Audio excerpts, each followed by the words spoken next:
We are headed up to Illinois and excited to be joined. We're trying to have as many different big-time congressional race and Senate race guests as we can, and we're joined now by Mayor Keith Pecaw of the 6th Congressional District in Illinois. You're an Air Force combat vet, small business owner. You are fired up. You want to get to Congress. Tell us about your district and what you are seeing on the ground there. Well, thanks for having me, Clay.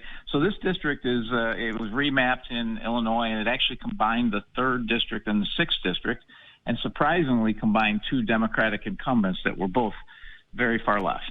And so the new district is actually, in their haste to do all this, to create another overwhelmingly Democratic district, they created a district that went from those other districts were about a D+7 or D+8 to one that is a D+2. So a very neutral seat, more like congressional seats should look, and one that I believe we should win. Now, safety obviously is a major part of this, Keith. This is Buck, by the way. Thanks for being with us.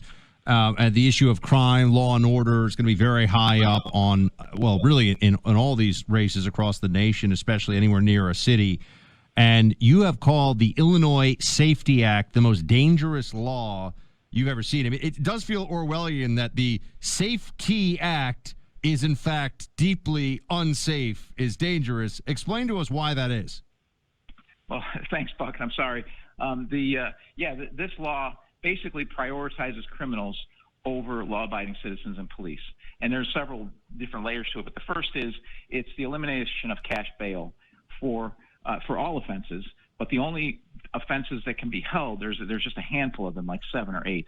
All the rest, people must be released. So that includes second-degree murder, aggravated assault, aggravated discharge of a weapon, kidnapping, armed robbery. All those things, people must be released. And then 48 hours of ankle monitoring. They have to miss a check-in for 48 hours before you can go look for them. In other words, they could drive from Illinois to Alaska before anyone even knows they're gone. And then lastly, trespassing has been lowered from a Class A misdemeanor to a Class B misdemeanor, and that Class B misdemeanor law has been changed to a shall issue a citation, which means that the police cannot put a hand on someone or remove someone from a property. So now if someone trespasses on your property in your home, at your home, or at your business, the police cannot remove them. And it'll end up being on the property owner or on the business owner to remove them.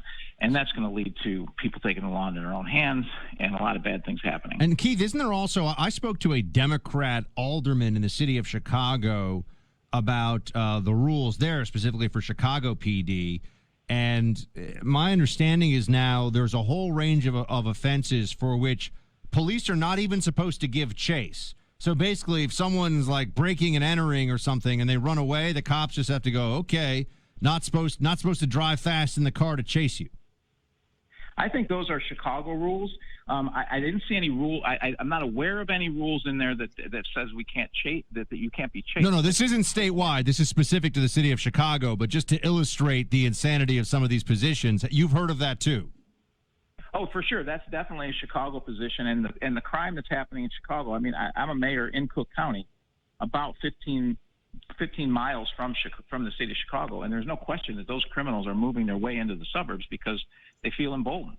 So we deal with it all the time. So crime and the pressure of criminals has been increasing around the suburbs, around Chicago for 5.5 years, for 6 years since Kim Foxx has taken office. Keith Pecaw, everybody. Keith, if people want to help out, especially in your area in Illinois, where should they go?